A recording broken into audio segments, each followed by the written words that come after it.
ବଣରେ ବୁଲୁଥିବା ରାମଚନ୍ଦ୍ର ଗୋଟେ ବନ୍ଧ ବାନ୍ଧୁଛନ୍ତି ଲଙ୍କାକୁ ଆସିବା ପାଇଁ, ପୁଣି ଆପଣଙ୍କୁ ଜୟ କରିବା ପାଇଁ। କଥାଟା ବୁଝୁଛନ୍ତି ତ? ଆଉ ସେ ଚାହୁଁଛନ୍ତି ଆପଣ ତାଙ୍କ ପୁରୋହିତ ହେବେ। ରାବଣ କରିଥାନ୍ତା, ଆପଣ କରିଥାନ୍ତେ? ମତେ ମାରିବା ପାଇଁ ତୁ ପୂଜା କରୁଛୁ, ମୁଁ ସେ ପୂଜାର ପୁରୋହିତ ହେବି, କଣ ଦୁନିଆରେ କିଏ ହେବେ? କିନ୍ତୁ ରାବଣ କହିଲା, ଯଜମାନର ପ୍ରାର୍ଥନାକୁ ବ୍ରାହ୍ମଣ କେବେ ଏଡାଇ ପାରିବ ନାହିଁ। କହିଲା ମୁଁ ଯିବି, ମୁଁ ପୌରୋହିତ୍ୟ କରିବି। ପୁଣି ଦୂତ କହିଲା, ଯେ ଯାଇଥିଲା, କହିଲା ଆଜ୍ଞା ଆପଣ ଜିନିଷ ପତ୍ର କଣ ଦରକାର? ଆପଣ କଣ ଯେତେବେଳେ ପୂଜା ପାଠ କଲେ ଗୋଟେ ତାଲିକା ଦରକାର ନା ନାହିଁ?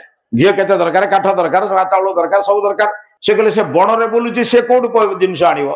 ମୁଁ ସବୁ ଜିନିଷ ନେଇକି ଯିବି। କଣ ବୁଝୁଛନ୍ତି ତ? ବ୍ରାହ୍ମଣର ଧର୍ମ ଛୁଟିଆ କଥା ନୁହେଁ ଆଜ୍ଞା। ଜୀବନରେ ଆମର ସମ୍ପତ୍ତି ହଉଛି ଅନ୍ୟର ଉପକାର କରିବା। ମହାତ୍ମା ଭଟ୍ଟିକୁ ପଚାରିଲେ ପ୍ରକୃତ ବିଦ୍ୱାନ କିଏ? ସେ କହିଲେ ଶୈବାସ୍ତିକତ୍ୱମ୍ ନଜାତି ବିତ୍ତମ୍। ଆଗାମୀକାଲି ପର୍ଯ୍ୟନ୍ତ ଯାହାର ବିତ୍ତ ନାହିଁ ସେ ହଉଛି ପ୍ରକୃତ ପୁରୋହିତ। କାହିଁକି? ପ୍ରତିଦିନ ପୁରର ହିତ କରିବ, ପ୍ରତିଦିନ ଖାଦ୍ୟ ନେଇ ଆସିବ, ପରିବାର ଚଳେଇବ। ଯୋଉ ଦିନ ବନ୍ଦ ସେଦିନ ପରିବାରର ଉପକାର ବନ୍ଦ, ସେଦିନ ଭୋଜନ ବି ବନ୍ଦ।